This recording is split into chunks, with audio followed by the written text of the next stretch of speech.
What's up, y'all? This your girl Jay Renee with Prison Ride Radio. I hope that you're doing well. This evening we got a brother back that's been here before, Raheem Rahman. He's gonna talk to us about what's new with him. It's been a while since we spoke with him, so we're gonna catch up, see what's going on. Hey, what's up, bro? What's good? Hey, how you doing? We straight. What's good with you? Yeah. Hanging in there, going through it a little bit with these people up here, but, I'm keeping focused on the struggle. Okay, we're going to jump into that, but before we do, if this is the first time a listener is getting introduced to you, please do a short introduction and tell us a little bit about yourself and where you're from. Okay, how you doing? My name is Raheem Rahman. I'm a writer. I got a book out called The Cage Guerrilla. The Guerrilla is like the freedom fighter, Guerrilla. And I got a podcast of the same name, The Cage Guerrilla, the book. And this is available on Amazon and anywhere you got podcasts listening. My podcast should be available for you to listen to. iHeartRadio, Amazon.com, iTunes, Apple, things like that, Spotify. And I'm currently incarcerated in North Branch Correctional Institution in Cumberland, Maryland. I'm from Baltimore, Maryland. I've been incarcerated now for 23 years with final law. So, and I'm still fighting for my freedom. I'm a little bit about myself. I'm definitely a God-fearing man. I believe God is striving in His way, and I'm about fighting for the injustice. And I'm about fighting for the small person. And I'm trying to shed light into the darkness. I'm also about education. That's just a little bit about myself. All right, thanks for letting the people know some insight on you, and definitely thank you for making your way back. So, like I said, it's been a while since we got to talk. For sure, you're welcome. It's been a while since we got to speak. So, what's new with you? What's been going on? Yeah. Well, I've been on lockup. That's what's been holding me up. They've been calling you. Catching up with you. Actually, I've been on lockup twice, which you already quite aware of. The police don't like me in this institution. What I would like to tell your listeners is that the place that I'm in is a very racially oppressive place. It's like 99.9% white folk, and these are these country white folk, these backwood white folk, the type of white folk that don't like city white folk, them hills have eyes type white folk that's out here, and they wear their racism on their chest. And so since I got here, I've been wearing mine. I don't care about your attitude. You think your superiority towards me. I've been wearing that on my chest. Like, you think whoever you think you are, and I'm saying I don't care who you are, I know who I am. And so that's caused me conflict over the years since I've been here.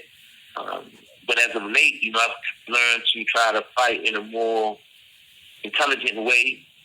But this has still left me very targeted from these people around here. So, yeah, I've been on lockup, man, and police lied on me, said, I disrespected them.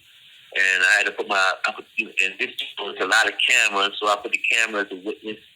And that allowed me to get found not guilty when I went up for my hearing. But when I came off, let me tell you, this is really going on too, that early this year, like in April, I blew my knee out. So I think I got a torn ACL, but I'm not getting no type of medical treatment. So I'm around here limping around everywhere that I go. Finally, I did get some questions for medical, and I was using those crutches for a while, but the police,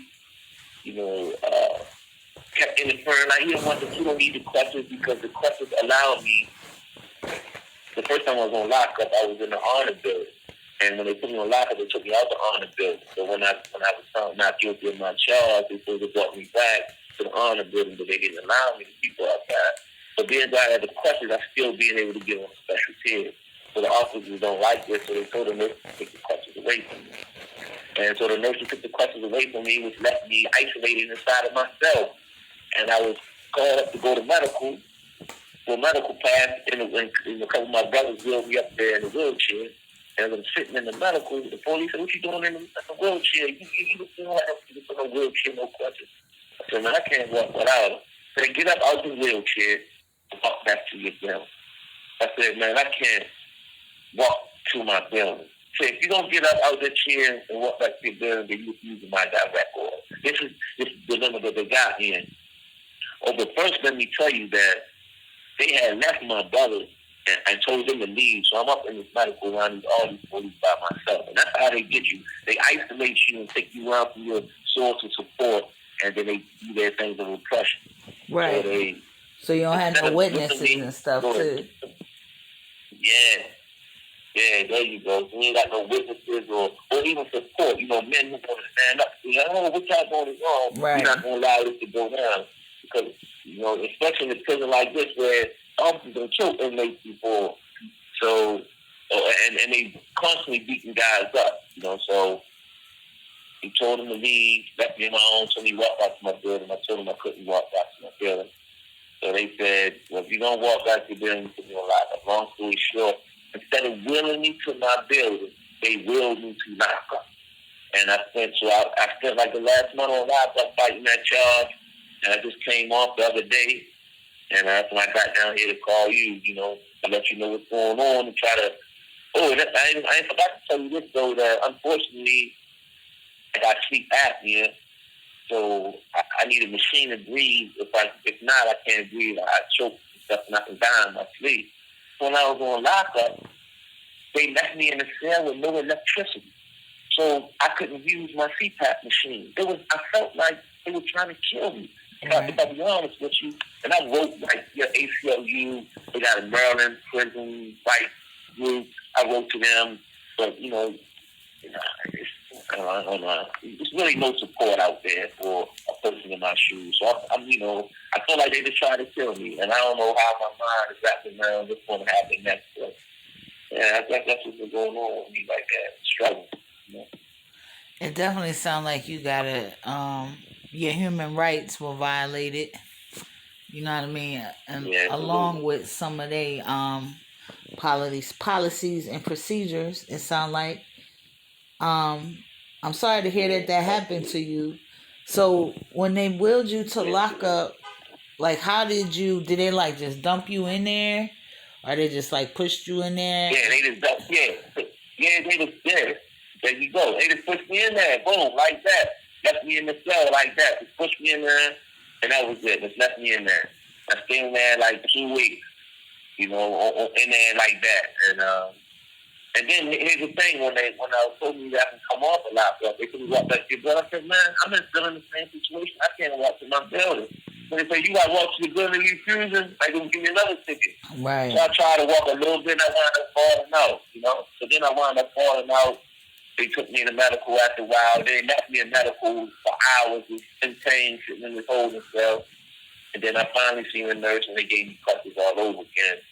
But it's like I can't get the medical care that I need. And the nurses that want to help me, because there's some nurses that know that I'm going through these things, they want to help me. But the officers have so much influence.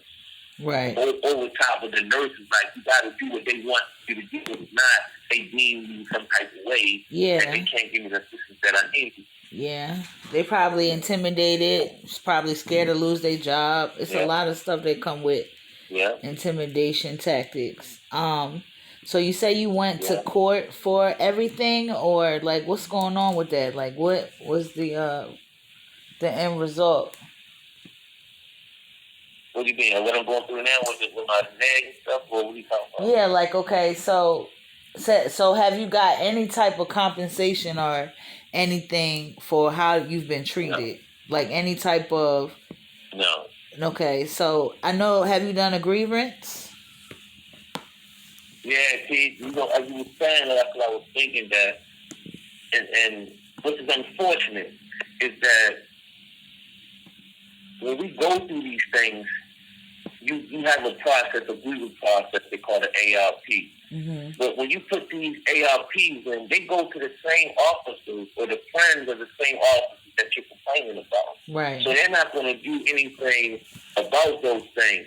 Now, They call in Baltimore is where the headquarters to the administration for Maryland. But everyone in Maryland knows that the people in Cumberland carry it this way. But what is sad about this is that they stick together in this small area so well, and they have this backwood mentality that when anybody else comes along and say, "Hey, you guys are not supposed to be turning this way," they pay them no mind. In fact, they try to get rid of the warden, the people down Ricestown, and put a black lady in here because it's so racist. But they let it be known she better not come in here, and she didn't make it in here. So the grievance process don't work. If I want, can I change gears for 1 second though? If Go you don't ahead. mind? Huh? Yeah, do whatever you need to do, bro. Yeah. So, the reason why I'm saying is because I was thinking about, I don't know what's going on right now with Israel and Gaza, right? And I don't know if your listeners know, but Gaza is a little strip of land inside of Israel, basically. But at one time, Palestine was the whole country that America took from these people 50-something years ago. And now these people that live in Gaza live in this 100,000 mile radius for 2-point-something million people, which is like 200,000 people living in a 100-yard football stadium. This is how they live. And they've been oppressed for years. And they've been complaining about their oppression for years. Everybody who knows about it knows about it. But a lot of people, because, I had this said, I'm not trying to sound anti-Semitic, but a lot of Jews and stuff like that, they control the media. So you don't hear this narrative of what they're going through. But when a person continues to grieve to the world about what I'm going through, and nobody's giving them no assistance, or somebody might say to you, "Oh man, that's sad. Oh, that's terrible what you're going through. Oh, I feel you, but you're not offering me no assistance. You're not helping me fight against this thing. So really, you're not giving me no support for real." You might say, "Yeah," but that's what them people going through. And what happens is, it made me think about it because this is what I'm going through. What happens is when you got people that are trying to take your life from you, or taking your life from you, and to continue oppressing you for years. Like I said, I've been locked up for 23 years, and I've been in this jail for 15 plus years. And all I've been dealing with is oppression after oppression. It comes to a point where a person says, "You know what? I might not can't beat you, but you're not gonna keep oppressing me unless I hit you in your mouth too." And that's where I'm at. I'm sad to say, but I know that if you act on your emotions, what the narrative is going to be is like the narrative now that we see with this Gaza and this Israel thing. The narrative is that these people who are frustrated about their situation, acting in the way they act, are now being nothing but terrorists and villains. And people still now have no regard of the bombardment that's happening to them now. Yes, so now they're killing thousands of more innocent people that have nothing to do with this. That wasn't even a part of that group. And nobody cares because they say, well, they brought it themselves. They did the act that they done.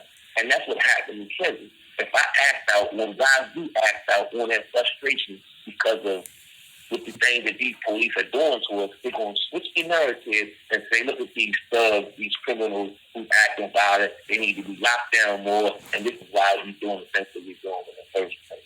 So, yeah, that's definitely what happens. Anytime that people are oppressed and they uprise against what's oppressing them, oftentimes the narrative that they're in the wrong is pushed. That's something that definitely happens. If you think of any uprising that's happened in any prisons, it's always two sides that come out. Those that know of the oppression and understand what happened, and those that believe that I guess people are just supposed to continue to be oppressed and just be cool with it. But eventually everything will come to a head, So let me ask you this. What exactly do you feel that you need from the people to assist, and what's going on with you? Well, I think I need several things. One, I think I needed situation. I need to try to get some people to bring some eyes on the situation to contact, the people that's in charge of the Department of Public Safety and Correctional Services in Maryland. And some people get in contact with some civil rights groups and some civil rights lawyers to see if they can interview me or take my case on to try to fight against this thing that's going on. Another thing that I really like to do is they got something called a TRO, which is a temporary restraining order. And I like to file one against the warden of this prison to get them to get me out of this prison.